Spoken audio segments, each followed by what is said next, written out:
আশা করি সবাই ভালো আছো। আজকে আমরা সেকেন্ড ইয়ারের বা দ্বাদশ শ্রেণীর উচ্চতর গণিত প্রথম অধ্যায় বাস্তব সংখ্যা ও অসমতা শুরু করব। দেখো, বাস্তব সংখ্যা প্রথমেই বলি, এটা একটা এক্স অক্ষ বরাবর। এই এক্স অক্ষের উপর যতগুলো সংখ্যা আছে সবই বাস্তব সংখ্যা। সেটা এই পাশে যেমন পজিটিভ, এ পাশে শূন্য, এই পাশে নেগেটিভ, সব সংখ্যাই বাস্তব সংখ্যা। আর এই বাস্তব সংখ্যা কয় প্রকার? দুই প্রকার। বাস্তব সংখ্যার দুইটি অংশ। বাস্তব সংখ্যা দুইটি অংশ, একটা মূলদ, একটা অমূলদ। মূলদ অমূলদ। আর এই মূলদের মধ্যে আছে পূর্ণ সংখ্যা। মূলদের মধ্যে পূর্ণ সংখ্যা আছে, ভগ্নাংশ, দশমিক, যা আছে সব, শূন্য, সবই পূর্ণ সংখ্যা। তারপর আমরা এখানে শূন্যটা পূর্ণ সংখ্যা। তারপরে অমূলদ মনে করো যে √2, √3 ইত্যাদি, সব পাই ইত্যাদি আকারে যেসব সংখ্যাকে দশমিকের পরে পৌনঃপুনিক আকারে প্রকাশ করা যায় না, সেটা অমূলদ সংখ্যা। যেমন ধরো পাই বা এরকম একটা সংখ্যা 1, 0, 5, 2, 6 এরকম এলোমেলো আসতেই থাকবে। কোনোভাবেই এই সংখ্যাটাকে আমরা পৌনঃপুনিক আকারে প্রকাশ করতে পারবো না, সেটা অমূলদ সংখ্যা। আর যে সংখ্যাকে আমরা মনে করো এরকম মূলদ সংখ্যা কোনটা হবে? 2, 3, 4, 2, 3, 4 এরকম বারবার সংখ্যা আসতে থাকে। তার মানে এটাকে আমরা 2, 2, 3, 4 এরকম আকারে পৌনঃপুনিক আকারে প্রকাশ করতে পারবো, সেসব সংখ্যা মূলদ।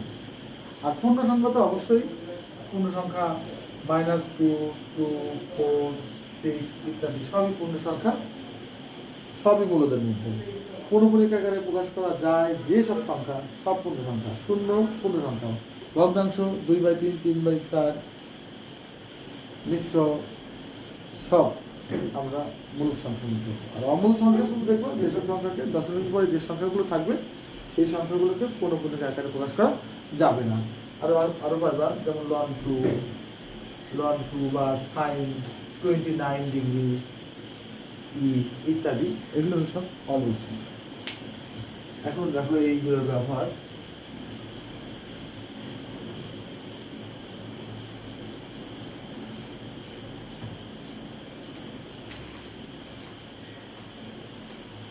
মূলদ সংখ্যার একটু ব্যবধিটা খুব আমাদের ইম্পর্টেন্ট ব্যাপার। ব্যবধিটা আমাদের একটু বোঝা উচিত। মনে করো এক্স এর মান a থেকে b, এটা একটা খোলা ব্যবধি। কেমন এটা সংখ্যা রেখা কেমন? মনে করো এটা a, এইটা b, এখানে a, এটা b, এইখান থেকে বোল্ড করে দিলাম। এর পর থেকে b এর আগ পর্যন্ত সকল সংখ্যা x এর মান হতে পারে। এর পর থেকে b এর আগ পর্যন্ত, অর্থাৎ যদি এরকম থাকে 7, 10, সংখ্যাটা এরকম হবে 7 আর 10। 7 কিন্তু হবে না, 7টা এই x এর মান হতে পারবে না, 10ও মানে x এর মান হতে পারে না, তার আগেই শেষ। 7-এর পর থেকে 10, অর্থাৎ একটা সেট আকারে যদি আমরা লিখি,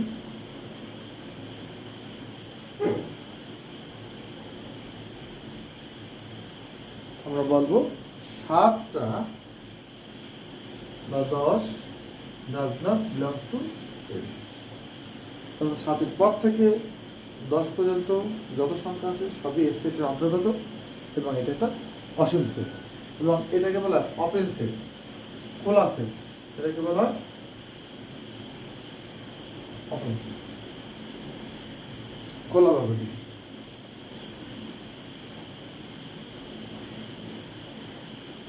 খোলা ব্যবধি। আচ্ছা, আবার এমন হতে পারে এখানে মনে করো এক্স এর মান এ থেকে বি, কিন্তু এটা আছে, এটা ভরাট বৃত্ত,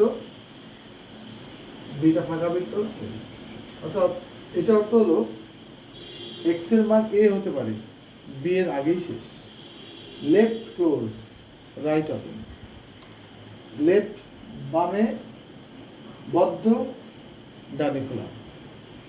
অর্থাৎ এরকম যদি একটা এস সেট হয়, দেখো এ এক্স সাজ দ্যাট,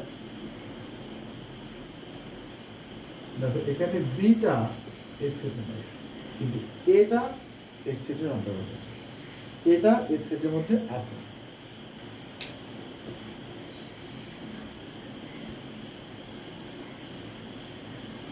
আবার তেমনি এরকম বোঝা যায় এক্স এর মান এরকম এ বি, তারপর বি সেটটা বিটা আছে, এটা না, এর পর থেকে শুরু বি পর্যন্ত। এখানে right close left open, right close left open. আর যদি দুটোই বদ্ধ থাকে ক্লোজ সেট।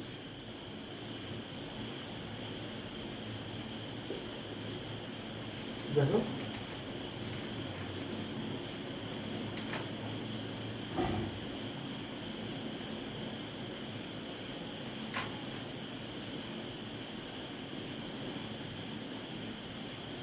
ক্লোজ সেট, এখানে এ এবং বি, অর্থাৎ এও আছে বিও আছে, এ থেকে শুরু বি পর্যন্ত, এর মাঝে যতগুলো সংখ্যা আছে সবই এক্স এর সদস্য বা এক্স এর মান হতে পারে। আর সেট আকারে বললে এস সেটের সদস্য। এক্স এর এস সেটের সদস্য হলো এক্স, সাজ দ্যাট এক্স এর মান এ থেকে বড়, বি থেকে ছোট আর সমান। এক্স এর মান এ থেকে বড় সমান আর বি থেকে ছোট সমান। তার মানে এটাও আছে, এটাও আছে, এটা একটা ক্লোজ সেট।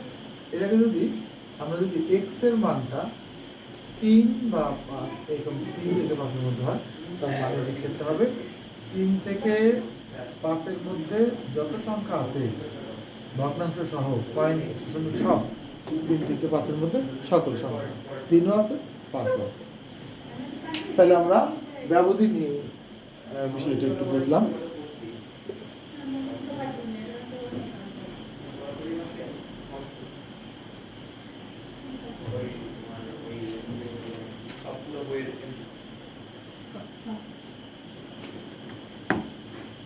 কিছু বিধি দেখো, বীজগণিতীয়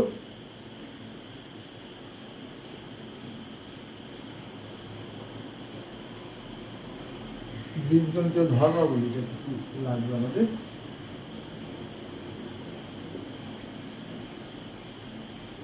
যোগের সূত্র, গুণনের সূত্র, আমরা কিছু সূত্র কিছু আমাদের জানতে হবে, যেগুলো আমরা অলরেডি ব্যবহার করি, কিন্তু কোত্থেকে আসলো, সেই মূল সূত্রগুলো কী ছিল, যোগের এবং গুণের মূল সূত্রগুলো কী।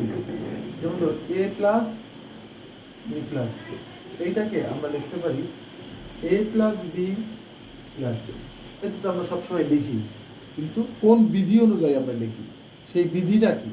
বিধিটা হলো যোগের সহযোজন ধর্ম। সহযোজন ধর্ম, অ্যাসোসিয়েটিভ ল অফ এডিশন। এরকম গুণেরও আছে।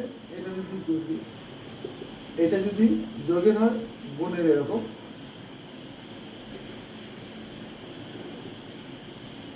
এটা সহযোজন ধর্ম, এটা হলো যোগের, এটা হলো যোগের আর এটা হলো গুণের।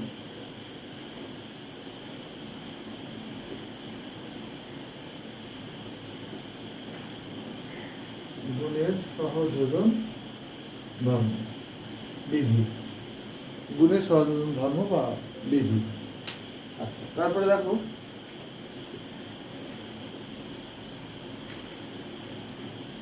a প্লাস বি কে আমরা লিখতে পারি বি প্লাস এ। এটা হলো বিনিময় বিধি, যোগের বিনিময় বিধি, যোগের বিনিময় বিধি বা যোগের বিনিময় বিধি বলতে পারি এরকম যোগের ক্ষেত্রে। আবার গুণের ক্ষেত্রে এ বি কে আমরা লিখতে পারি বি। এটা হলো গুণের বিনিময় বিধি, এটা হলো গুণের আর এটা হলো যোগের। তারপরে ধরো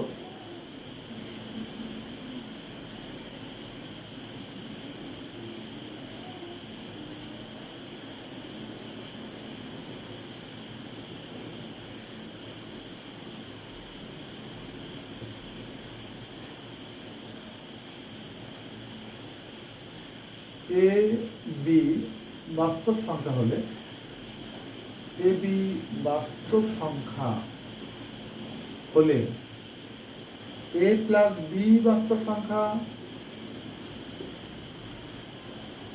বাস্তব সংখ্যা এ বি বাস্তব সংখ্যা। এটাকে বলা হয় আবদ্ধশীল বিধি। এটাকে বলা আমরা আবদ্ধশীল বিধি।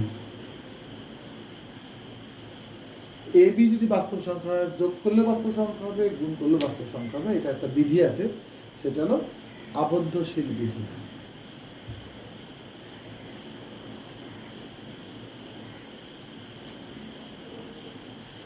দেখো এ যদি এরকম অবস্থা থাকে, ডিসি এরকম লিখতে থাকলে আমরা এ বি প্লাস এসি লিখতে পারি, বা এটা কিন্তু এরকমও থাকে, এরকম বি এ প্লাস সি, এটাকে বলা হয় বন্টন বিধি।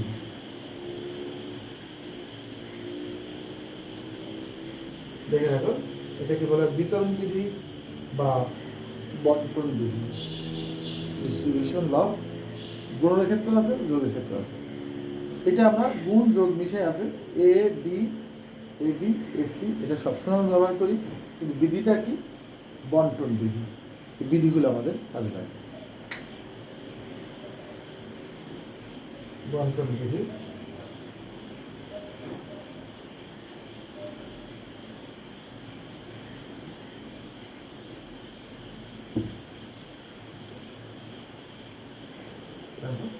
এ প্লাস শূন্য ইকুয়াল টু এ, আর A into one equal to A. এর সাথে যোগ যদি করি জিরো, তাহলে এর কোনো অবেদক, identity law,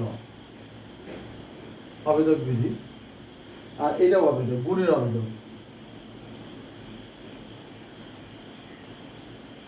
identity law of multiplication, identity law of addition. আবেদক লিখে থাকলে আমরা বুঝবো যে কোনো সংখ্যার সাথে শূন্য যোগ করলে সেই সংখ্যার কোনো পরিবর্তন হয় না, কোনো সংখ্যার সাথে এক দিয়ে গুণ করলে সেই সংখ্যার কোনো পরিবর্তন হয় না। আচ্ছা, লিখছো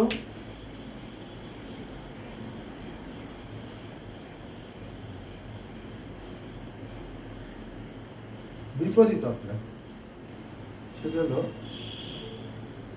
এর সাথে মাইনাস এ যোগ করলে জিরো, আর এর সাথে মাইনাস ওয়ান দিয়ে গুণ করলে ওয়ান। এটা বিপরীত লিখবা, বিপরীত লিখে পদ লিখবা, বিপরীত। এই সূত্রটা বিপরীত মানে বিপরীত বিধি। এই এর সাথে সমান আর একটা যোগ করলে জিরো হয়ে যাবে, এর সাথে সমান একটা দিয়ে গুণ করলে মাইনাস ওয়ান মানে ওয়ান বাই এ ওয়ান হয়ে যাবে। এই কথাগুলো আমাদের, এই ধর্মগুলি আমাদের জানতে হবে। আর দেখো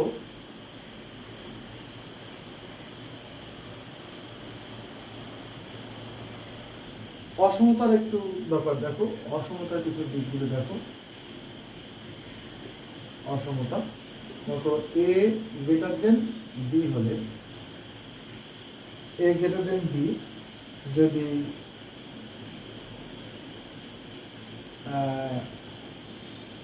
যদি বি গ্রেটার দেন যদি সি হয়, অবশ্যই এ বি থেকে বড়, বি সি থেকে বড়, তাহলে এ সি থেকে বড়।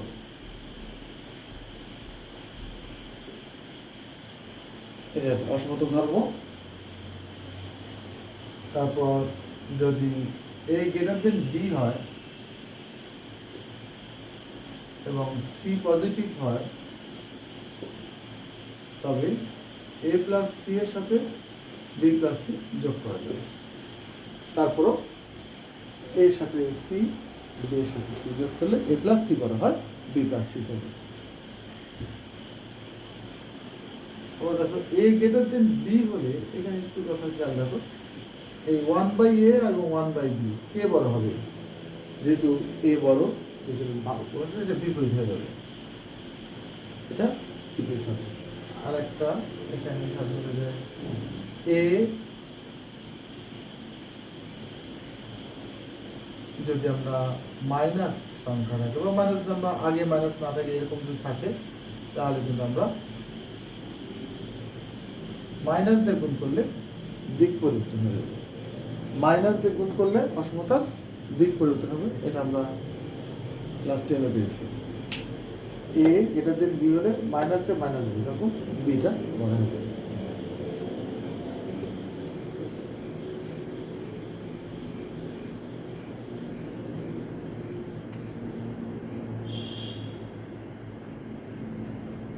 আবার দেখো 4 নম্বর দেখো যে এ গ্রেটার দেন বি এবং সি যদি পজিটিভ হয়, যোগের ক্ষেত্রে আমরা দেখছিলাম, গুণের ক্ষেত্রেও তাই, এরকম সি যদি পজিটিভ হয়।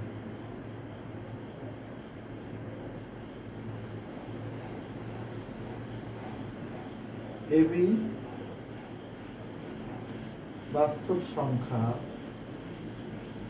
হলে এ বি এবং এ গ্রেটার দেন বি হলে আমরা এ মাইনাস বি পজিটিভ হবে। এ থেকে বিটা এদেশে নিয়ে আসা এই। আর আরেকটা দেখো, যদি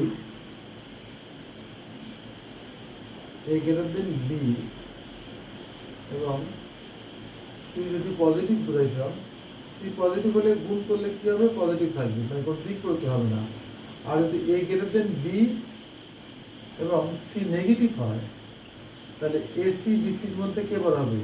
দিকটা যা ছিল ঘুরে যাবে। নেগেটিভ সংখ্যা দিয়ে গুণ বা ভাগ করলে, নেগেটিভ সংখ্যা দিয়ে কোনো গুণ বা ভাগ করলে দিক পরিবর্তন হয়ে যাবে। গ্রেটার দেন থাকলে লেস দেন, লেস দেন থাকলে গ্রেটার দেন হবে, যাই দেওয়া থাকুক। এখানে কি আছে? গ্রেটার দেন হয়ে যাবে লেস দেন, এখানে লেস দেন থাকলে গ্রেটার দেন হয়ে যাবে। অর্থাৎ নেগেটিভ সংখ্যা দ্বারা গুণ বা ভাগ করলে অসমতা দিক পরিবর্তন হবে।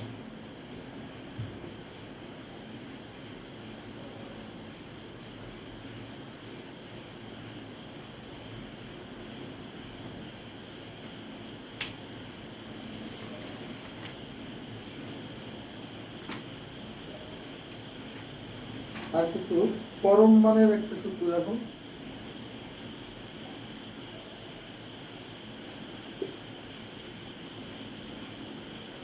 মডুলাস ভ্যালু পরম মান। এটা হলো মডুলাস অফ এ, এটার মান এ হতে পারে, শূন্য হতে পারে, মাইনাস হতে পারে। কখন হবে? এর মান এই হবে যখন এ পজিটিভ। শূন্য হবে কখন? যখন শূন্য, আর যখন এ নেগেটিভ হলে নেগেটিভ হবে। যেমন ধরো, এটা বলতে আমরা কি বুঝি? মনে এ থেকে বিতে গেলে 5 মাইল দূরত্ব, 5 মাইল। আবার এ থেকে সি এর দূরত্ব যদি 5 মাইল হয়, 5 মাইল দূরত্ব, এ থেকে বিতে গেলে দূরত্ব 5 মাইল। আবার এ থেকে সিতেও তো সে 5 মাইলই গেল, -5, কিন্তু আমাদের বাস্তব সংখ্যায় বাম দিকে গেলে নেগেটিভ -5 হয়, কিন্তু দূরত্ব আমরা বলি সি, এটা দূরত্ব, এটা হবে 5 মাইল। এটার মান যদি -500 থাকে, এটা আমরা লিখি +5। আর এবি তো 5 মাইল আসেই, 5। দেখো মাইনাস থাকলেও এটা প্লাস হয়ে যাবে এই সূত্র অনুযায়ী। কেন? দেখো এই যে মডুলাসের মধ্যে কি সংখ্যাটা? নেগেটিভ সংখ্যাটা। মডুলাসের মধ্যে কি সংখ্যা? নেগেটিভ, তাহলে মাইনাস এ আনসার হবে। মাইনাস এ কত? -5, দ্যাট ইজ 5। যেভাবেই হোক, আবার শূন্য আর পজিটিভ হলে তো পজিটিভ হবেই। তার মানে মডুলাসের মধ্যে যে বাস্তব সংখ্যায় থাকুক, নেগেটিভ পজিটিভ সবসময় অ্যান্সার হবে পজিটিভ।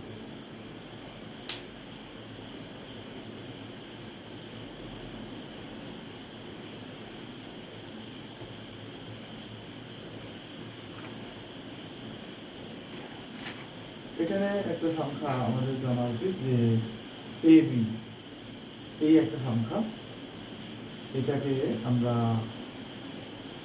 বলতে পারি এই সংখ্যাটা কিন্তু এবি থেকে সবসময় বড় হবে। কারণ এবির মান যদি -10 হয়, আর এবির মান যদি মনে করো -10 হয়, আর এইরকম যদি থাকে এবির মান, এটার মান হবে 10 আর এবির মান -10। এই জন্য আমরা বলি এবির মানটা সবসময় এবি থেকে বড়। কারণ এই এবি মাইনাস হলে মাইনাস, প্লাস হলে প্লাস, এখানে যাই আসুক এই মেশিনের মধ্যে দিলে সবসময় প্লাস, আর এটা প্লাস হলে প্লাস, মাইনাস হলে মাইনাস। এই জন্য আমরা বলি কি এই মানটা সবসময় বড়। Modulus of AB greater than or equal to AB.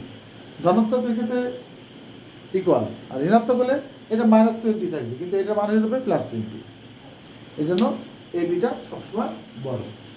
Modulus of AB greater than or equal to AB.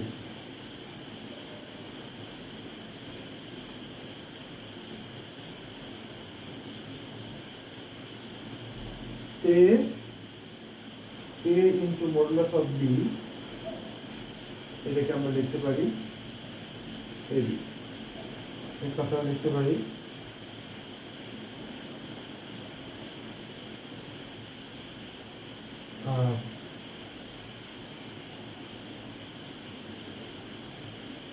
এটাকে একত্র সংখ্যা থাকলে এটাকে আমরা আলাদা করে লিখতে পারি a b, যেখানে b এর মান নট ইকুয়াল টু 0। b এর মান যদি 0 না হয়, তাহলে একবারে মডুলাসটাকে আমরা ভেঙে ভেঙে লব হর আলাদা করে লিখতে পারি। আর যখন অঙ্কগুলো আসবে এই সূত্রগুলো আমাদের কাজে লাগবে। দেখো আমরা কিছু অঙ্ক মাধ্যমে সূত্রগুলো প্রতিষ্ঠিত করি।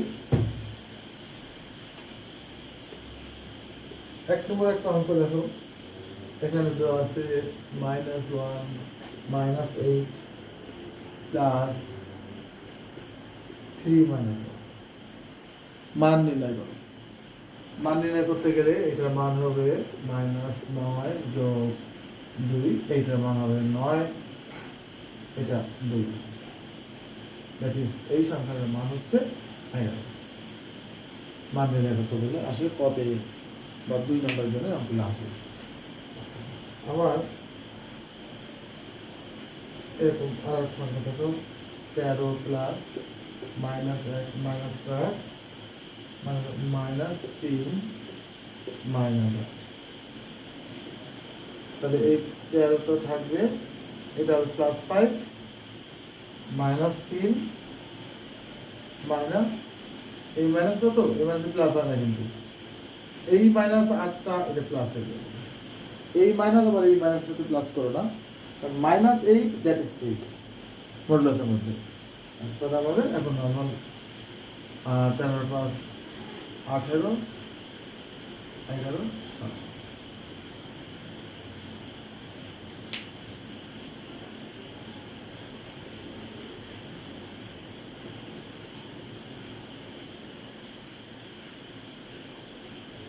√3 একটা অবল সংখ্যা, এটা আমি ক্লাস 10-এ তোমরা সবাই করেছো, করবা, না পারলে কমেন্টসে লিখে দিলে আমি সেটা করে দেবো। এবার একটু দেখো ম্যাক্সিমাম মিনিমাম একটু সুপ্রিমাম।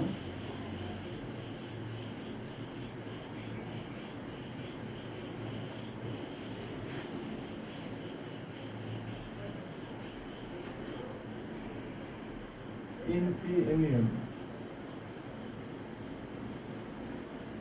সুপ্রিমাম আর ইনফিমাম, এই বাংলাতে একটু কঠিন। লঘিষ্ঠ নিম্ন, এটা হলো গরিষ্ঠ নিম্ন সীমা। হ্যাঁ,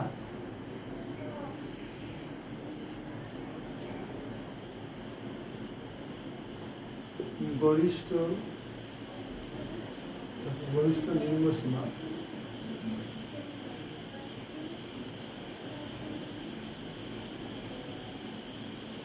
গরিষ্ঠ নিম্ন সীমা, আর গরিষ্ঠ থাকলে লঘিষ্ঠ ঊর্ধ্ব সীমা। গরিষ্ঠ নিম্ন সীমা, লঘিষ্ঠ ঊর্ধ্ব সীমা, বাংলা। ম্যাক্সিমাম মিনিমাম বের করতে বলে। আমরা সংক্ষেপে ছোট্ট একটা জিনিস দেখি, অঙ্ক করার সময় আরো আমরা বিস্তারিত বুঝি।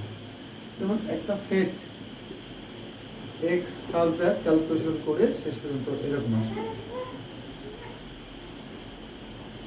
মানে আমরা সুপ্রিমাম অফ এস বলে, সুপ্রিমাম বললে ভালো ইংরেজিটা বোঝা যায়, এটা 3, supremum of S equal to 3, আর ইনফিমাম -1। বড়টা হলো সুপ্রিমাম আর ছোটটা হলো ইনফিমাম। এই বড়টাই যদি বলে গরিষ্ঠ নিম্ন সীমা আর লঘিষ্ঠ ঊর্ধ্ব সীমা -1। এখন দেখো বাংলার নামকরণটা যে গরিষ্ঠ নিম্ন সীমা, কেন নামটা গরিষ্ঠ নিম্ন সীমা আর লঘিষ্ঠ ঊর্ধ্ব সীমা, ব্যাপারটা একটু বোঝো। এমনি আমরা সবচেয়ে বড়টাকে সুপ্রিমাম বলবো, সবচেয়ে ছোটটাকে আমরা ইনফিমাম বলবো। কেন বলে দেখো, এই সেটটাকে একটু সংক্ষেপে একটু বলি। একটা সেট দেখো -1 আর 3, আমি যদি ধরি 0, 1, 2 এই পর্যন্ত আমাদের কথাগুলো আছে। আচ্ছা, তারপরে তো সংখ্যা আছে, 4 আছে, 5 আছে, 6 আছে, অনেক আছে। এখানে আছে -2, -3, -5, আরো অনেক আছে। এখন দেখো এই লেফট হ্যান্ড সাইডের জগৎটা দেখো, এই জগতে এইটাই হলো -4, এই সেটের কাছে, এই সেটের তুলনায় -4, -3, -3 এইটাই সবচেয়ে বড়। অর্থাৎ লঘিষ্ঠ ঊর্ধ্ব সীমা সবচেয়ে ছোটদের মধ্যে -4, -7, -100, -500 যত ছোট হয়ে যাচ্ছে, লঘিষ্ঠ এদের মধ্যে ঊর্ধ্ব সীমা, এই লঘিষ্ঠের মধ্যে ঊর্ধ্ব সীমা এই সেটের শুরু যেটা আছে -1 কাছাকাছি, এইটাই হলো আমাদের লঘিষ্ঠ ঊর্ধ্ব সীমা। এইটাই হলো আমাদের লঘিষ্ঠ ঊর্ধ্ব সীমা। দেখো এই লঘিষ্ঠ হলো -4, -10, -100, -1 লাখ। এইখানে তার মধ্যে সবচেয়ে বড় হলো এই -1, এই যে ঊর্ধ্ব লঘিষ্ঠর মধ্যে সবচেয়ে বেশি বড় মান। আর এখানে দেখো 3, গরিষ্ঠ ঊর্ধ্ব নিম্ন সীমা বলা হয়। 4 আছে, 5 আছে, 6 আছে, 7 আছে, 10 আছে, তাদের মধ্যে সবচেয়ে ছোট বার হলো 3, এই ছেলে রিলেটেড 3। তো গরিষ্ঠ নিম্ন সীমা 4 না 5, 6, সবচেয়ে ছোট কোনটা 3, এই জন্য একে বলে গরিষ্ঠ সীমা। তো যার এইটা বাংলা যদি মনে রাখতে পারো, ইংরেজিটা মনে রাখবা, সুপ্রিমাম সবচেয়ে বড়টা, ইনফিমাম সবচেয়ে ছোটটা।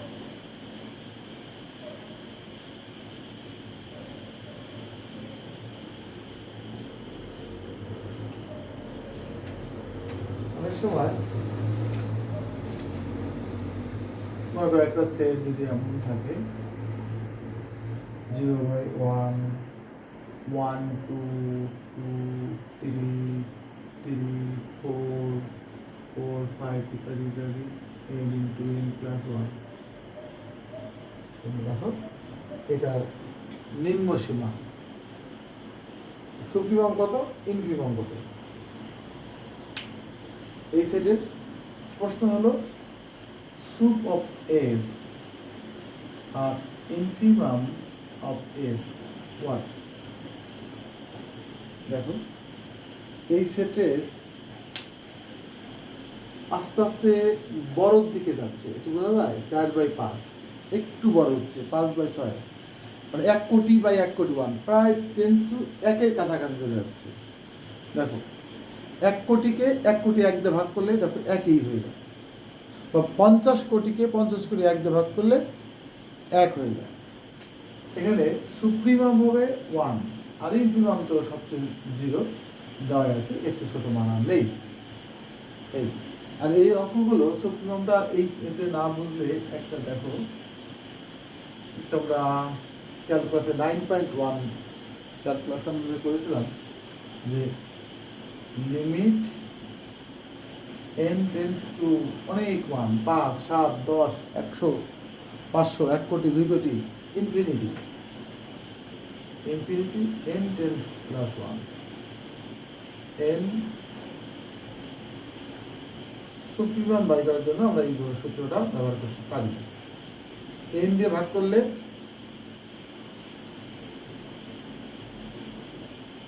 n কেটে যাবে, n কেটে যাবে, তাকে কি limit n tends to infinity 1 by and infinity বসালে 1 প্লাস 0 1 সুপ্রিমাম কত 1। সুপ্রিমামটা আমরা এরকম অঙ্ক লিমিট দিয়ে করতে পারি, আরও অনেক জরুরি জরুরি ফর্ম থাকতে পারে, তখন আমরা n টেন্ডস টু ইনফিনিটি ধরে সেই ফর্মটা লিখে মান বের করতে পারি, তাহলে আমরা সুপ্রিমামটা এভাবে পেয়ে যাবো।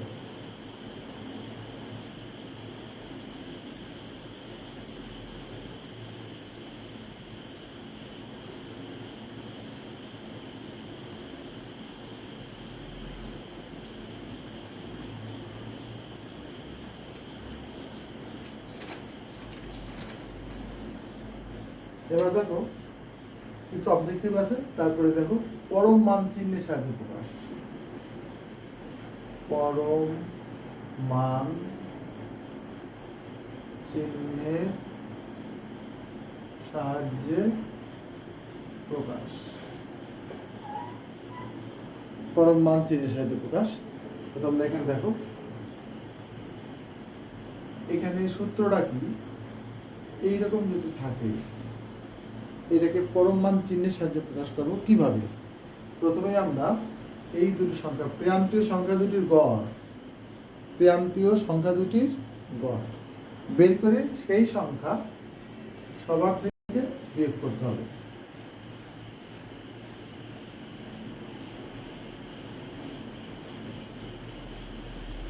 সবার থেকে বিয়োগ করতে হবে, দেখবে যে এখানে একটা সংখ্যা আসবে, এই রেজাল্ট আসবে পি, এখানে যা আসবে আসুক, এখানে একই সংখ্যা আসবে, এখানে যে সংখ্যাটা আসবে এখানে একই সংখ্যা আসবে, শুধু পার্থক্য থাকবে, এটা মাইনাস আসবে, এটা প্লাস হবে।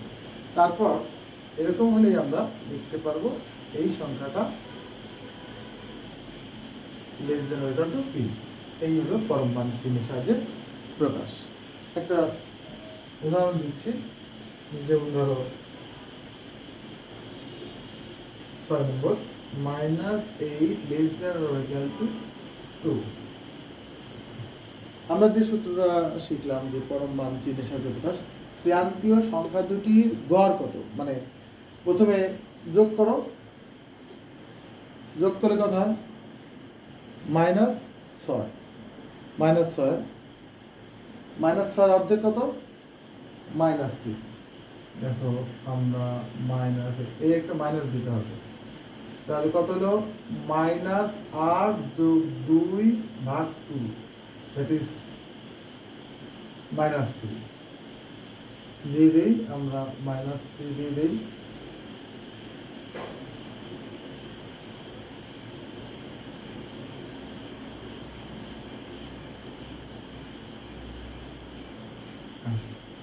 দেন -8 প্লাস 3 x প্লাস 3 -1। ও 8 আর 2 8 আর 2 6, 8 থেকে 2 যোগ করলে 6, 6 থেকে কি -3, -3 যদি করি, -3, -3 2 করলে -3,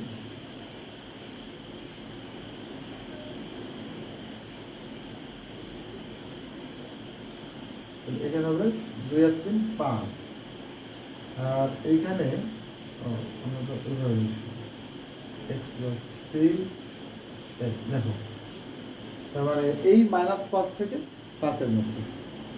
তাহলে আমরা এটাকে পরম মান চিহ্নের সাথে প্রকাশ করবো কি, x + 3 < 5 ইকুয়াল টু, যে কনসেপ্ট আছে এটা আছে। এটাই হলো পরম মান চিহ্নের সাহায্যে প্রকাশ।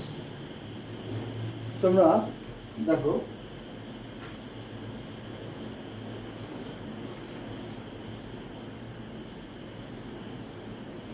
একটা অঙ্ক করো, মনে করো তোমাদের স্বাধীনভাবে দিয়ে দিলাম 10, x এর মান এখানে দিলাম 6, এখানে যদি সমান সমান চিহ্ন না দিই, বলা হচ্ছে যে এই অসমতাটাকে পরম মান চিহ্নের সাহায্যে প্রকাশ করো।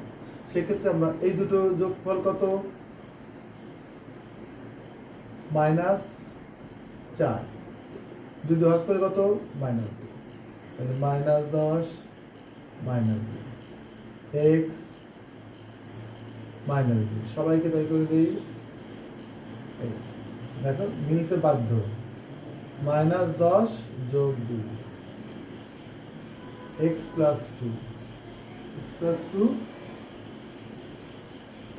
আর এটা 7 2 8, এই -8 x সব সময় সমান সমান,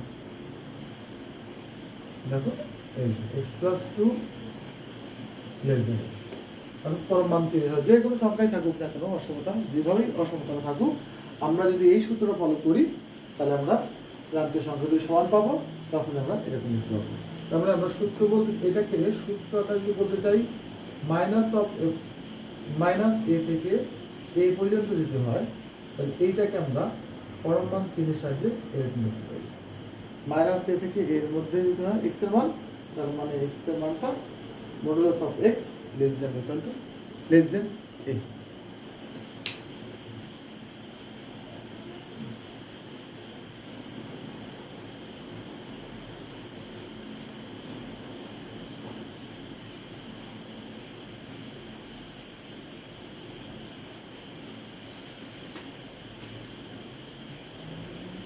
একটা অসমতা শুধু দেখাই, যেমন ধরো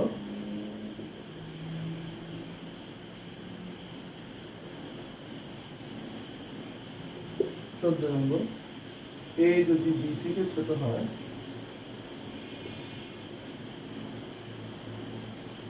দেখাতে হবে a + c b + c থেকে ছোট হয়। তো বাস্তবে বোঝা যাচ্ছে যে এটা হবে। আচ্ছা, যদি আমরা ধরি যেহেতু দেওয়া আছে a less than b, তারপর a এর সাথে কিছু যোগ করলে b এর সমান হয়, যেখানে আমরা এটাকে একদম 0 না ন্যাচারাল নাম্বার ধরি, তাহলে b ব্যবহার করা যাবে এখানে। b + c সমান সমান b এর মান কত, a + k, b এর মান কত, a + k, আর c থাকলো, এই মান বসানোকেই বলা হয় প্রতিস্থাপন। দেখো b এর মানটা a + k প্রতিস্থাপন। এবার আমরা ব্র্যাকেটটা একটু সরাই দেব, আমরা সূত্রগুলো শিখেছিলাম, এটাকে বলা হয় সহযোগী অ্যাসোসিয়েটিভ ল। এবার a + c + k, k + c K c + a করা যায়, এটাকে বলা হয় বিনিময়। আবার আমরা ব্র্যাকেটটা সরাতে যাচ্ছি, একে বলা হয় সহযোগী। এখন তুমি তুলনা করো b + c R a + c এর সাথে তুলনা করো, যে b + c তিনজনের সমান, b + a + c + k, এই তিনজনের সমান হলো b + c। শুধু b + c এর সাথে a + c কম্পেয়ার করতে গেলে অবশ্যই বি প্লাস সিটা বড় হবে, কারণ তিনজন মিলে সমান হবে, আর কে না থাকলে অবশ্যই বি প্লাস সিটা বড় হবে। অতএব আমরা এটাই ওই আকারে লিখি যে এ প্লাস সি।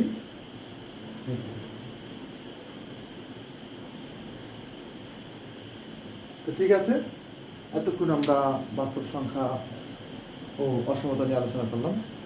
আমরা মাঝে যে অঙ্কগুলো করিনি সে অঙ্কগুলো তোমরা HW হিসেবে নিবা, এবং সেগুলো না পারলে কমেন্ট বক্সে জানালে আমি আবার নেক্সট ক্লাসে আমি সেগুলো নিয়ে আলাপ করব, যাতে কোনো সমস্যা না থাকে।